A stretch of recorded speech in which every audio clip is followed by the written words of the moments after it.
আমি যুক্তরাষ্ট্রে থাকি, আর সেখানে এমন কিছু বিচ্ছিন্ন কমিউনিটি আছে। জানেন সেখানে তারা কি শেখায়?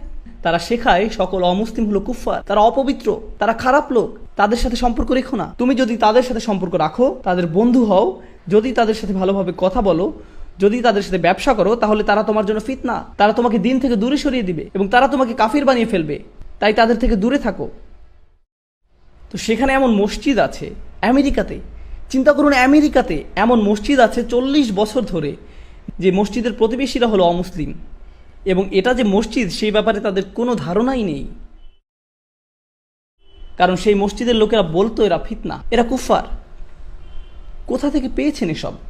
এমন চিন্তা চেতনা কোথা থেকে আসলো? যদি রাসূলুল্লাহ সাল্লাল্লাহু আলাইহি সাল্লাম মক্কার মানুষের সাথে সম্পর্ক না রাখতেন আর নিজেকে বিচ্ছিন্ন করে ফেলতেন, তবে আমরা আজ শাহাদা বলতে পারতাম না।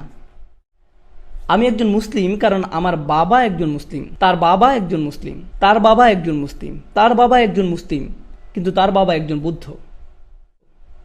আমি এক বৌদ্ধ পরিবার থেকে এসেছি। আমি খুঁজে দেখেছি আমার প্র প্র প্র প্র পিতামহ একজন বৌদ্ধ ছিলেন, আর তিনি মুসলমান হয়েছিলেন।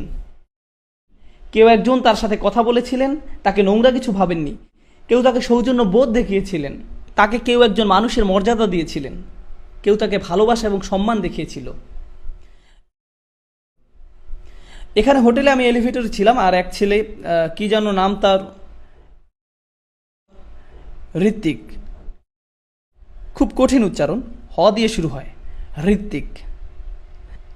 জানা কথা এটা কোনো মুসলিম নাম নয়, কিন্তু যেটা হয় আপনারা নেম প্লেটে নামটা পড়েন আর ভাবেন মুহাম্মদ লেখা আছে, তার মানে মুসলিম, আসসালামু আলাইকুম। কিন্তু হিন্দু নাম দেখলে বলেন থু। না, এমনটা উচিত নয়। আমি বললাম, ঋত্বিক, কি খবর আপনার? ভালো স্যার। কতদিন হলো কাজ করছেন? 4 মাস স্যার।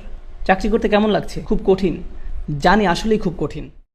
আর আমরা এভাবেই বন্ধু হয়ে গেলাম। আস্তাগফিরুল্লাহ, আমি এক কাফিরের সাথে কথা বলে ফেলেছি। শান্ত হন। এই দিন আমাদের অমুসলিমদের ঘৃণা করতে শেখায় না। এই দিন এসেছিল সকল মানুষকে তার সম্মান ফিরিয়ে দিতে। ওয়ালাকাদ কাররামনা বানি আদম। আল্লাহ বলছেন, আমি সম্মান দিয়েছি আদম সন্তানদেরকে। আমি আবারও বলছি, আল্লাহ কাদের সম্মান দিয়েছেন? আদম সন্তানকে। আদম সন্তানকে।